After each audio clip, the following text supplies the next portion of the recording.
Welcome to public TV news బులెటిన్ల ముందుగా headlines. పత్తి పంటను కొనాలని కలెక్టర్ కాళ్ల మీద పడి వేడుకున్న రైతన్న.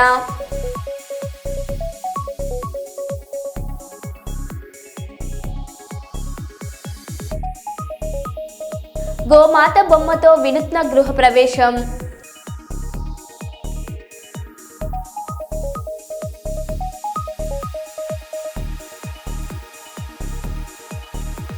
ఘనంగా ఛాయ్ టుడే నూతన ప్రారంభోత్సవం.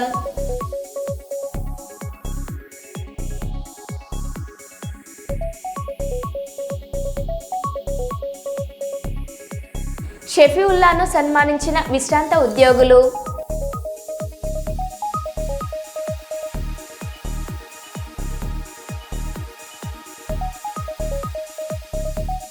త్రుటిలో తప్పిన ప్రమాదం.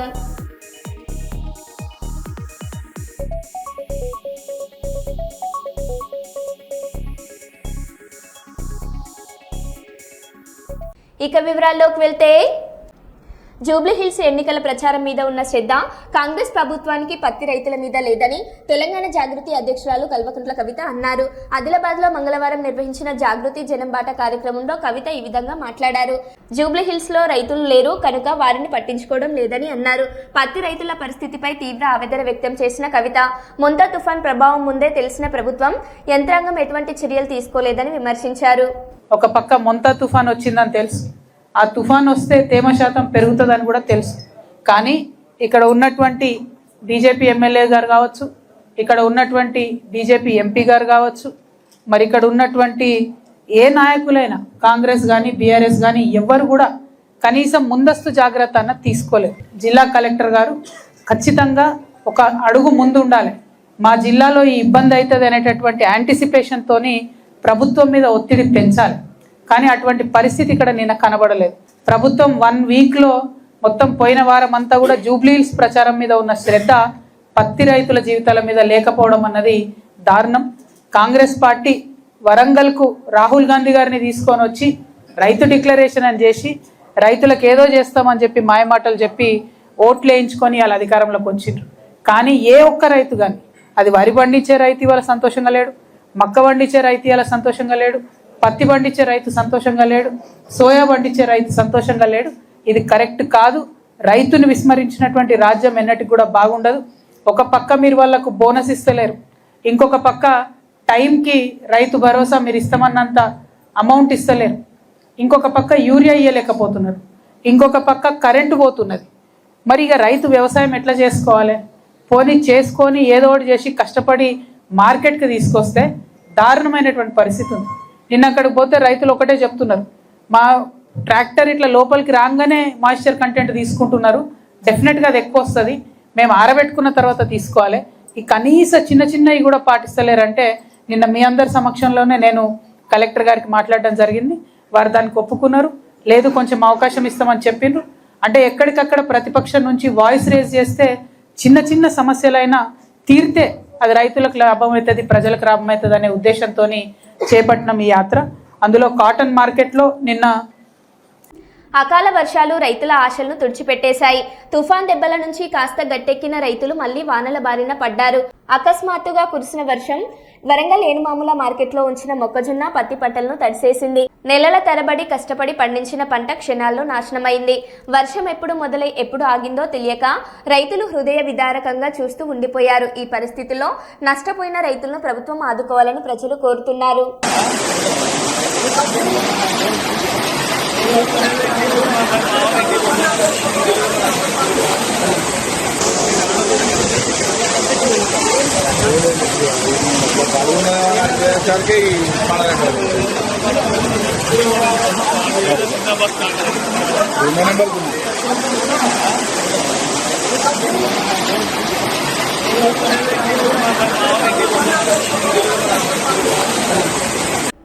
కర్నూలు నగరం వెంకటరమణ కాలనీలో పున్నమి రెస్టారెంట్ ఎదురుగా ఛాయ్ టుడేను ఘనంగా ప్రారంభించారు. ఈ కార్యక్రమంలో ఎండి నజీర్ అహ్మద్, ఆదిల్, మజీద్, ఇర్ఫాన్, మెహబూబ్ తదితరులు పాల్గొన్నారు. ఈ సందర్భంగా ఆదిల్ మాట్లాడారు. अंदर जाकर चाय तूचू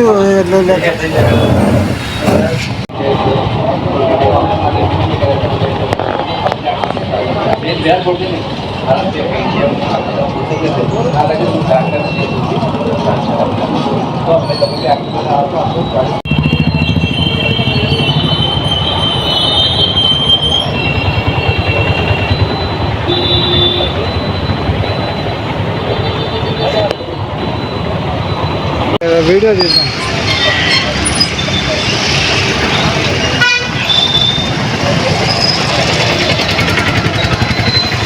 మళ్ళా అదే అదే నీ కాడ ఉన్నాయి జయబాబు, అదే వీడియో తీయి బాబు. ఎక్కువసేపు నువ్వు ఉండండి అని చెప్తే నువ్వు సరే అంటే థ్యాంక్ యూ భయ్యా. అందరికీ నమస్కారం.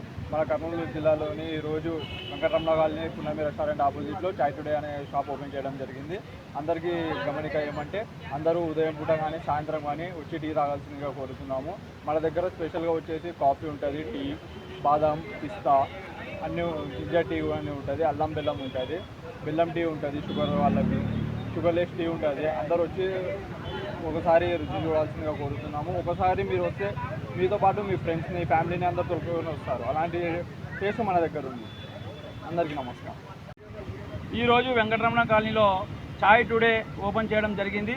అయితే వెంకటరమణ కాలనీలో పున్నమి రెస్టారెంట్ ఎదురుగా పొద్దున ఉదయం మార్నింగ్ ఎవరైతే వాకింగ్ వస్తున్నారో వాళ్ళందరూ కూడా వచ్చి వాళ్ళ శక్తిని ఉత్తేజపరచుకోవడం కోసము మా చాయ్ టుడేలో వచ్చి అందరు టీ తాగాల్సిందిగా కోరుకుంటున్నాం. అదేవిధంగా సాయంత్రం పూట కూడా ప్రతి ఒక్కరికి కూడా చాయ్ టుడే మా తాగి ఆనందం పరిచి ఆహ్లాదంగా ఉండాలని చెప్పేసి కోరుకుంటున్నాం. సో ప్రతి ఒక్కరు కూడా చాయ్ టుడేకి రండి, ఒక్కసారి టీ తాగండి, మరీ రుచికరంగా మరీ రావాలని రావాల్సిందిగా మీరు కోరుకుంటున్నాము. అందరూ రండి, చాయ్ తాగి వెళ్ళండి. చాయ్ టుడేకి రండి, అందరూ ఇప్పుడు ఆపోజిట్లో అందరూ రావాలని కోరుకుంటున్నాము. తాగిన తర్వాత బాగుండాలి. నల్గొండ జిల్లా మర్రిగూడ మండల కేంద్రంలోని ఆగ్రో ఇండస్ట్రీ కాటన్ మిల్లుతో తేమ విషయంలో పత్తి పంటను కొనని మిల్లర్లు ట్రాక్టర్ కిరాయితో తీసుకొచ్చారని, వర్షం పడితే తన బ్రతుకు ఆగమైపోతుందని, ధర తక్కువైనా పత్తిని కొనుగోలు చేయాలని కలెక్టర్ కాళ్ల మీద పడి వేడుకున్న రైతు.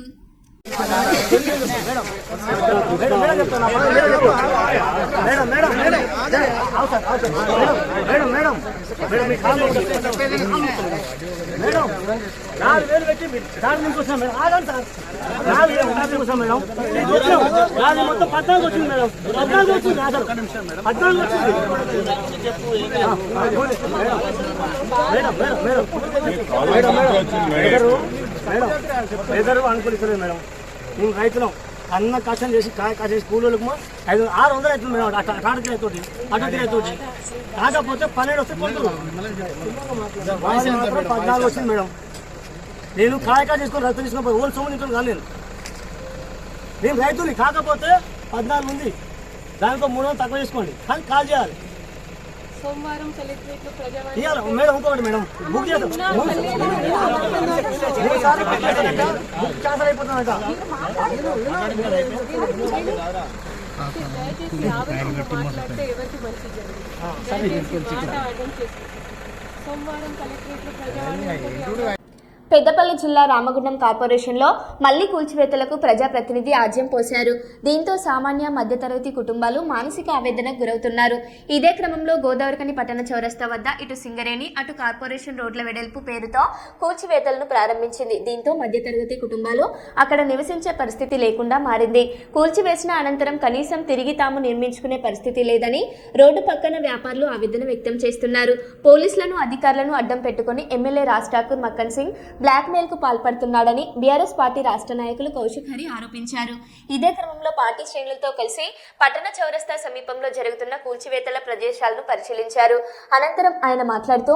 అనంతరం మాట్లాడుతూ ఎమ్మెల్యే రాజ్ ఠాకూర్ మక్కన్ సింగ్ కు ధైర్యం లేక సింగరేణి పోలీస్ కార్పొరేషన్ అధికారులను వాడుకుంటూ సామాన్య జనాలను బెదిరిస్తున్నారని అన్నారు. ఆయన దందాలకు అడ్డు వస్తే బెదిరింపులకు పాల్పడుతున్నాడని పేర్కొన్నారు. కూల్చివేతల విషయంలో శ్రీనివాస్ అనే యువకుడిపై సీఐ దాడి చేయడానికి ఖండిస్తున్నామన్నారు.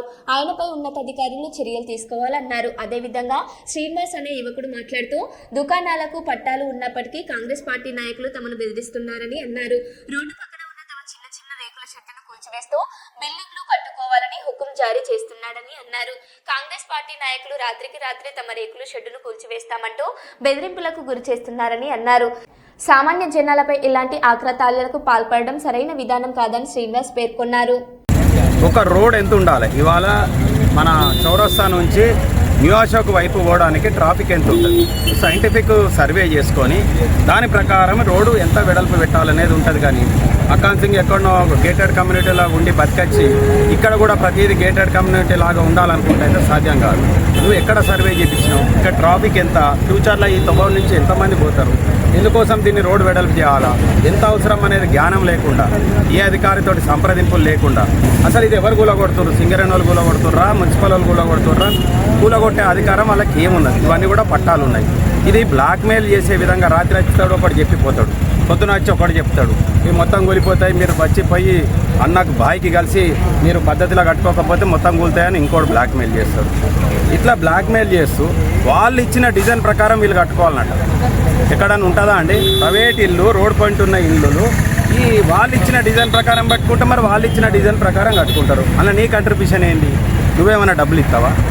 ఇవన్నీ అడిగినందుకు నిన్న ఒక పోలీస్ అధికారితో మక్కాన్ సింగ్ అనే ఎమ్మెల్యేకి నేను చెప్తాను, ఆయనకు దమ్ము లేక పోలీస్ అధికారులను, రెవెన్యూ అధికారులను, మున్సిపల్ అధికారులను, సింగరేణి అధికారులను వాడుకొని ఈ ప్రాంతాన్ని కూడా భయభ్రాంతులకు గురి చేస్తూ ఉన్నాడు. ఆయన సంపాదిస్తున్నటువంటి ఓసీపై మీద సంపాదించిన పైసలు కావచ్చు, ఏదైతే మన హెచ్కేఆర్ రోడ్డు మీద సంపాదించిన పైసలు కావచ్చు, వాళ్ళు వేసుకునేటువంటి సంపాదనకు అడ్డం రావద్దనడానికి వాళ్ళని భయభ్రాంతులకు గురి చేసి డిఫెన్స్లో పెట్టే ప్రక్రియనే ఈ కూలగొట్టు. ఈ కూలగొట్టేది ఎంతవరకు అవసరం? ఇక్కడ అవసరం డెవలప్ అనేది ఖచ్చితంగా ఉండాలి. కానీ అసలు డెవలప్ అంటే ఏంది? రోడ్లు వేసుకుంటేనే డెవలపా? నువ్వు అసలు ఇప్పటి వరకు నువ్వు 2 ఏళ్ళు అవుతుంది వచ్చి ఒక కొత్త ఉద్యోగం నువ్వు చూపెట్టినావు. ఇప్పటి వరకు ఉన్న ఎన్టీపీసీలో ఎఫ్సీల గతంలో అమ్ముకున్నారన్నావు. మరి వాళ్ళ ఎన్టీపీసీలో ఏం జరుగుతుంది? నీ ఆధ్వర్యంలోనే అమ్ముకుంటారు. ఈ ఊరు మొత్తం సర్వనాశానాన్ని కోరుకోవడం కోసమే నువ్వు ఇక్కడికి వచ్చినావు. ఒక బలహీనమైన పరిస్థితుల్లో నీకు ఓట్లేసి గెలిపించిన తప్పించి ఇవాళ నువ్వు నిలబడ్డా కానీ నీకు ఓటేసే పరిస్థితి లేదు. కాబట్టి నువ్వు ఈ పద్ధతి మార్చుకో. ఏదైతే నిన్న జరిగిన శ్రీనివాస్ మీద సిఐ గారి దౌర్జన్యాన్ని మేము ఖండిస్తున్నాం.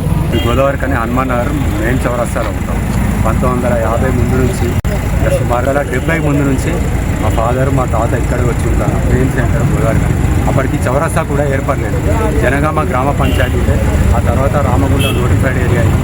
రామగుండం నోటిఫైడ్ ఏరియా తర్వాత రామగుండం మున్సిపాలిటీ అయింది. రామగుండం మున్సిపల్ కార్పొరేషన్ ఇది అప్ టు డేట్ ఇప్పటి వరకు మేము బిల్లులు కట్టినాం. గత రాజశేఖర రెడ్డి ప్రభుత్వం యునైటెడ్ ఆంధ్రప్రదేశ్ ఉన్నప్పుడు మా ఇళ్ల జాగాలకు పట్టాలు ఇచ్చింది. అసెంబ్లీలో బిల్లు పాస్ చేసి గౌరవ రోషయ్య గారు ముఖ్యమంత్రి అప్పుడు జీవో కూడా పాస్ చేశారు. సో ఆ పట్టాలతో మేము రేపుల ఇళ్ళనే జీవనం గడుపుతాం. చాలా పాత ఇల్లు. అంటే గత 10 నెలలుగా ఎమ్మెల్యే, ఇక్కడ లోకల్ ఎమ్మెల్యే తన మనుషుల్ని పంపించి ఇక్కడ మామిడి చెట్టు కింద వాళ్ళ ఇల్లు ఇక్కడ కాదు 10 కిలోమీటర్ల దూరం ఉంటాయి. ఇక్కడ రోజు పొద్దున వచ్చి అక్కడ కూర్చొని రాత్రి వరకు మమ్మల్ని భయభ్రాంతులకు గురి చేస్తూ రాత్రి రోజర్ పెడితే కుటుంబాలు మొత్తం దాని కిందనే సమాజ్ చేసి సేవలు కూడా తీయం. మీరు ఏం చేసుకుంటారో చేసుకోవాలి. కడితేనేమో ఈ రేకుల ఇల్లు మాకు కనిపించదు, తీసేసి G+1 కట్టుకోవాలి.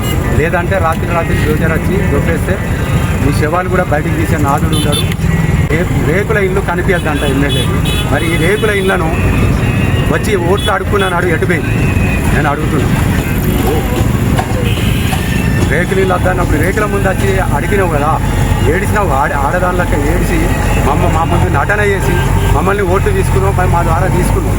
మరి ఈరోజు ఆ మాట అప్పుడే చెప్పను ఉంటుంది. ఇంకా సోషల్ మీడియాలో ఆడు మగాడ్రా బుజ్జి అని పెట్టించుకుంటున్నారు. నేను ఒకటే క్వశ్చన్ అడుగుతా, ఆడు మగాడ్రా బుజ్జి అంటే ఎలక్షన్కి వచ్చినాడు, ఓట్లు అడిగినాడు, మీ రోడ్డు ఇటు తీస్తా, మీ సింగరేణి కార్మికులకు కూడా గేటీ మీటింగ్లో పోయినావు కదా, పోయినప్పుడు అక్కడ మీ క్వార్టర్లు తీసేస్తా, నాకు ఓటేది. మీ రేకులు ఇల్లు నాకు కనిపించదు, తీసేసి బిల్డింగ్ కట్టుకుంటేనే నాకు ఓటేది, లేకపోతే కూలగొడతా, లేకపోతే దాని కింద తొక్కి చంపుతాను బెదిరాను. రోజు నిత్యం ఆడ కూర్చొని మమ్మల్ని బెదిరింపులకు గురి చేస్తున్నారు. మేము మామిడి చెట్టు కింద మా ఇంటి ఎదురుగా మానసికంగా మమ్మల్ని వేధిస్తున్నారు. మొన్న దసరా ముందు 3 రోజుల ముందు మళ్ళీ సింగరేణి ఫస్ట్ మున్సిపల్ వాళ్ళని దసరాకు 3 రోజుల ముందు సింగరేణి వాళ్ళని పంపించి చేపట్టి పెట్టి ఒక 15 ఫీట్లు లోపలి. అంటే ఈ రోడ్డు ఎంత ఉన్నది, ఎంత వెడల్పు ఉన్నది, సరే వెనుకకు జరగమంటే జరుగుతాం. మేము చెప్తున్నాం, సెట్ బ్యాక్ జరిగి కట్టుకొని నేను మొండి గోడలు పెట్టుకుంటానా, తడకడ్డం కట్టుకుంటానా, లేకపోతే బతుకమ్మ చీరలు నిలుపుకుంటే కట్టుకుంటాను. అది అడగడానికి మీకు హక్కు లేదు. నేను వెనుకకు జరుగుతా అంటే మార్కింగ్ కాదు, టౌన్ ప్లానింగ్ ఆఫీసర్ నవీన్ కూడా నన్ను ఆఫీస్ పిలిపించి నువ్వు హెచ్చరిస్తుంది ఆ రకంగా కట్టుకోవాలి లేకపోతే పూల కొడతామని బెదిరించాలని జరిగింది. ఇప్పుడు నేను అడిగేది ఏంటంటే పేదోడు బతకద్దాం, మరి నువ్వు కూడా రేకులు ఇళ్ళనే పుట్టినావు కదా.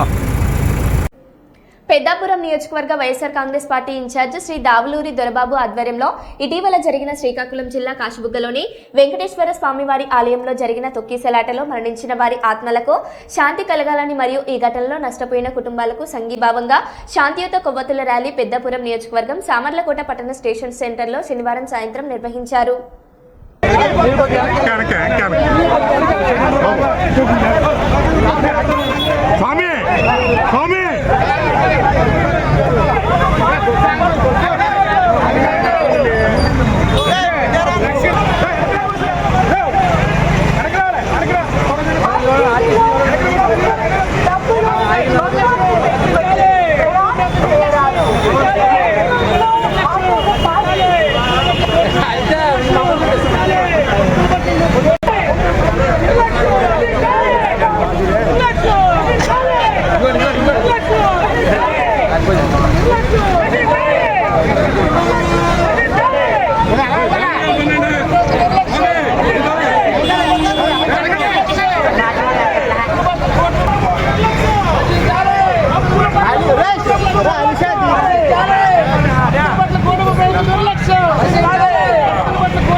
ఏమండి బోర్డర్ చేయాలి ఎందుకు అక్కడికి వెళ్ళి ఆ బ్యాండ్ ఎలా జరుగుతాం అలా ఉంటుంది ఒకసారి ఎన్ని బ్యాండ్ ఎలా రానివ్వండి నిర్లక్ష్యం బస్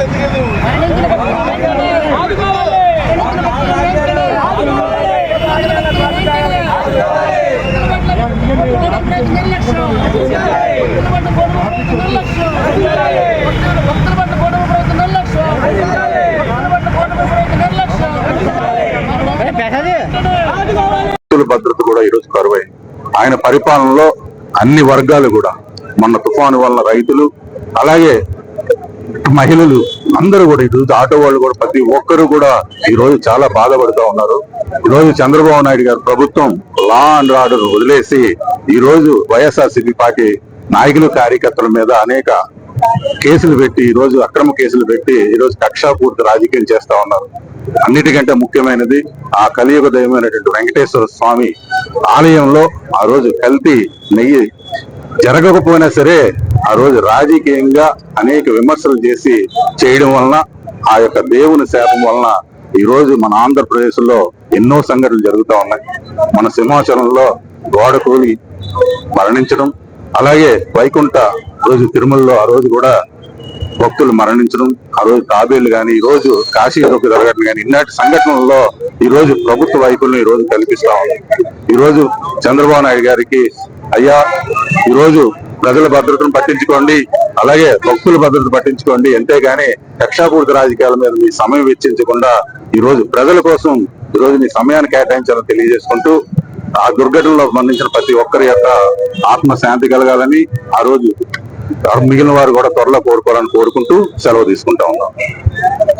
మంత్రివర్యులు వాసంశెట్టి సుభాష్ గారి ఆధ్వర్యంలో నవంబర్ 16వ తారీఖున జరుగు శెట్టి బలిజ కార్తీక సమరాధన ఆహ్వాన పత్రికను అమలాపురానికి చెందిన దొంగ శ్రీను, మాజీ రాష్ట్ర వైద్య ఆరోగ్య మౌలిక సదుపాయాల సంస్థ చైర్మన్ యనమదుల రవి మరియు రాష్ట్ర బీసీ సంఘం కార్యదర్శి వెంకిరాజు మరియు బీసీ సంఘం రాష్ట్ర యువజన నాయకుడు అనసూరి సతీష్ కు ఆహ్వానం అందజేశారు. వాసంశెట్టి సుభాష్ గారి ఆధ్వర్యంలో మరి అమలాపురంలో జరిగే శెట్టి బలిజ వన సమారాధన కోసం మరి ఆహ్వానించడానికి మరి దొంగ శ్రీను గారు మరి వచ్చేసి ఉన్నారు. వారికి కృతజ్ఞతలు తెలుపుకుంటూ మరి కాకినాడ నుంచి మేము సుమారు ఒక 500 మంది తక్కువ కాకుండా బయలుదేరి వెళ్ళి అమలాపురంలో జరిగే ఈ శెట్టి బలిజ వన సమారాధనను విజయవంతం చేస్తామని చెప్పేసి తెలియజేసుకుంటూ సెలవు తీసుకుంటాం. ముంబైలో జరిగిన women cricket world cup 2025 final మ్యాచ్లో సౌత్ ఆఫ్రికాపై భారత మహిళా క్రికెట్ జట్టు సాధించిన చారిత్రాత్మక విజయాన్ని పురస్కరించుకుని గోదావరికని ప్రభుత్వ డిగ్రీ కాలేజీలో బీజేపీ రామగుండం ఇన్ఛార్జి కందుల సంధ్యారాణి ఆధ్వర్యంలో సంబరాలు నిర్వహించారు. సంధ్యారాణి విద్యార్థులతో కలిసి జాతీయ పథకాన్ని ప్రదర్శిస్తూ భారత జట్టు విజయం పట్ల ఆనందాన్ని వ్యక్తం చేశారు. ఈ సందర్భంగా కళాశాల ప్రాంగణం జై హిందూ జై భారత్ మాతాకి జై, టీమ్ ఇండియా జిందాబాద్ నినాదాలతో మార్మోగింది. ఈ సందర్భంగా సంధ్యారాణి మాట్లాడారు. మాతరం మాతరం వందే మాతరం, భారత్ మాతా కీ జై, భారత్ మాతా కీ జై, జై నారీ శక్తి, జై జై నారీ శక్తి, భారత్ మాతా కీ జై, భారత్ మాతా కీ జై, జై నారీ శక్తి, జై జై నారీ శక్తి, భారత్ మాతా కీ జై, జై శ్రీరామ్, జై శ్రీరామ్, మాతరం మాతరం వందే మాతరం, వందే మాతరం, వందే మాతరం.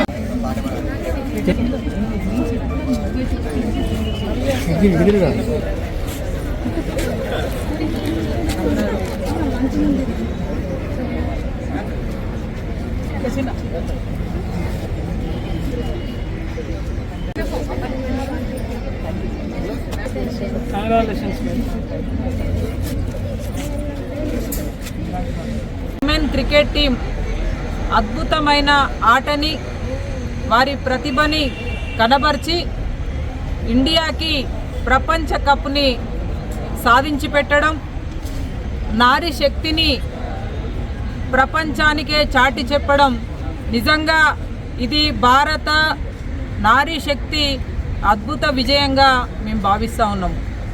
అందుకొరకే ఈరోజు పెద్ద ఎత్తున గోదావరికని పట్టణంలో విద్యార్థులందరి సమక్షంలో వారందరికీ స్ఫూర్తినిచ్చేటటువంటి విధంగా ఈరోజు మేము ఈ వేడుకల్ని, ఈ సెలబ్రేషన్స్ని చేసుకోవడం నిజంగా కూడా చాలా సంతోషకరంగా భావిస్తూ ఉన్నాము. ఈ Indian cricket team, women cricket టీంకి మరి కెప్టెన్గా హర్మన్ ప్రీత్ గారు, ఇందులో అద్భుతంగా స్మృతి మందన గారు, రేణుకా సింగ్ గారు, దీప్తి శర్మ గారు, ఇట్లా ఆ టీంలో ప్రతి ఒక్కరు కూడా అద్భుతమైనటువంటి ఆటని ఈరోజు మరి ఆడి ప్రపంచ కప్ సాధించడం అనేది నిజంగా కూడా యావత్ భారతదేశానికే ఇదొక గొప్ప, అది స్వీట్ మెమొరీగా, మరి గొప్ప విజయంగా మేము భావిస్తూ ఉన్నాము. మరొకసారి టీం అందరికీ కూడా హృదయపూర్వకమైనటువంటి అభినందనలు మేము తెలియజేస్తూ ఉన్నాం. అయితే నిజంగా కూడా ఆ టీం అందరికీ ప్రత్యేకంగా హ్యాట్సాప్ తెలియజేస్తూ, ఇవాళ నేటి సమాజంలో ఎట్లా ఉన్నదంటే ఇదే ప్రపంచ కప్పు, ఇవాళ ప్రపంచ కప్ అనేది మెన్ అయినా ఉమెన్ అయినా ఒకటే. వాళ్ళ 40 ఏళ్ళుగా ఎదురు చూస్తూ ఉన్నాం, ఈరోజు విజయాన్ని మనం ముద్దాడుతూ ఉన్నాము. కానీ ఇవాళ మెన్స్ అయితే ఒక రకంగా సెలబ్రేషన్ చేసుకోవడం, ఉమెన్స్ సాధిస్తే మరి ఈరోజు ఎట్లాంటి హంగు ఆర్భాటాలు లేకుండా ఉండడం అనేది నిజంగా కూడా బాధాకరం. తప్పకుండా సమాజం ఆలోచన విధానం లోపల మార్పు రావాలి. ఈ మహిళా క్రికెట్ టీం ఏదైతే మన కప్పుని సొంతం చేసుకున్నారో దానికి తప్పకుండా అందరం కూడా హర్షిస్తూ అభినందనలు తెలియజేస్తూ పెద్ద ఎత్తున వేడుకల్ని మనం నిర్వహించుకోవాల్సినటువంటి అవసరం ఉంది. అయితే ముఖ్యంగా దేశ అవకాశం ఇస్తే అద్భుతాలు సృష్టించి ఆకాశాన్ని హద్దుగా చేసుకొని ఎదిగేటువంటి శక్తి మహిళల లోపల ఉన్నది. కాబట్టి ఈ సందర్భంగా మేము ప్రతి ఒక్క ఆడబిడ్డ కూడా, ప్రతి ఒక్క విద్యార్థికి కూడా తెలియజేస్తూ ఉన్నాము, అద్భుతాలు సృష్టించేటువంటి శక్తి మన లోపల ఉన్నది. మీరంతా కూడా ఇదే స్ఫూర్తిగా తీసుకొని మీరంతా కూడా ముందుకు నడవాలని, అద్భుత విజయాలని సొంతం చేసుకోవాలని భావిస్తూ ఉన్నాము. ఇందు గలడు అందు లేడు, ఎక్కడైనా విజయం సాధించేటువంటి వారి శక్తిని క్రోడీకరించి అద్భుతాలు సృష్టించేటువంటి శక్తి ఆడబిడ్డల లోపల ఉందని మరొకసారి రుజువు చేసింది మన ఇండియన్ ఉమెన్ క్రికెట్ టీం అని చెప్పి సందర్భంగా భావిస్తూ మరొకసారి వారికి హార్దిక శుభాకాంక్షలు.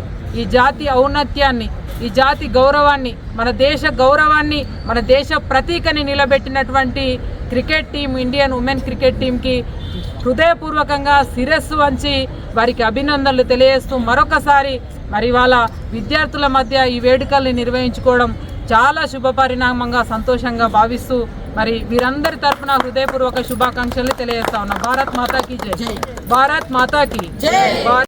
కొత్త ఇంట్లోకి వెళ్లేటప్పుడు ముందుగా గోమాతతో కలిసి ప్రవేశించడం ఆనవాయితీగా వస్తున్న ఆచారం. అయితే అపార్ట్మెంట్లలో ఇది కష్టతరం అవుతుంది. దీంతో ఓ కుటుంబం వినూత్నంగా ఆలోచించింది. నిజమైన గోవుకు బదులు పూజ సమయంలో బొమ్మ ఆవును ఇంట్లో నడిపించి వేడుకను పూర్తి చేసింది.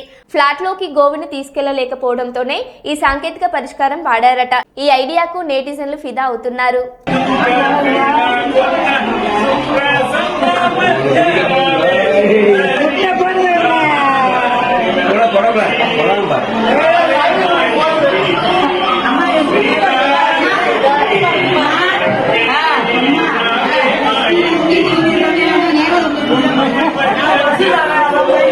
మరో బులెటిన్లో మళ్ళీ కలుద్దాం. Stay tune.